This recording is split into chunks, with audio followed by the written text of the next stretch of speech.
Well, it wasn't trying to rewrite it, it's accepted almost all of it. What it's done is also put alongside it a code of conduct for members of the party, because we will not tolerate anti-Semitism in any form whatsoever in the party.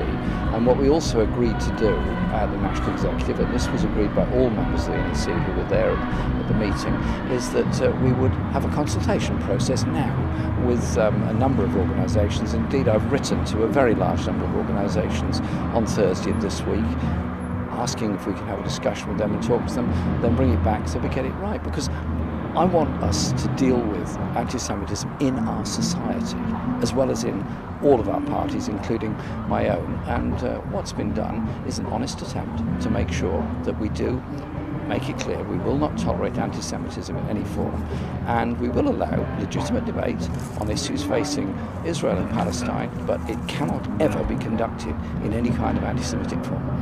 I would rather they delayed that discussion until September, because there will be a full attendance at meetings in September. Tomorrow, I suspect, will not be a fully attended meeting because Parliament is rising on Tuesday, and I also think MPs should get full notice of that issue. But obviously the Parliamentary Party is quite free to debate it. But as with all sections of the Labour Party, ultimately standing orders must be approved by the National Executive, and that could not happen until the autumn.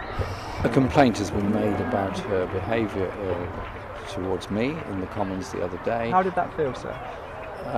I felt not pleased about it, I felt upset about it, but I'm, as always, very calm, and I always treat people with a great deal of respect. I don't shout at people, I just listen to what they have to say, and a complaint has been registered, but and that will have to be dealt with by the party, but that is independent of me. Have you spoken to her?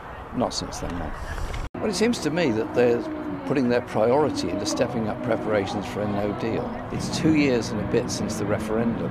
Surely they should be in a better position now to know what kind of arrangements we're going to have in the future. And I just get the feeling that the tail is wagging the dog in the Tory party.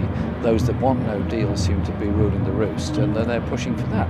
No deal would be a very, very bad situation. No deal would be a very bad deal, because we'd then go on to World Trade Organization tariff rates. It would hit manufacturing industry, it would hit the food processing industry, it would hit an awful lot of things in Britain very, very rapidly. And so I believe there has to be serious stepping up of negotiations to reach an agreement on customs and on trade. Well, we pushed for a transition period as long as necessary and as short as possible, and that will, I hope, happen.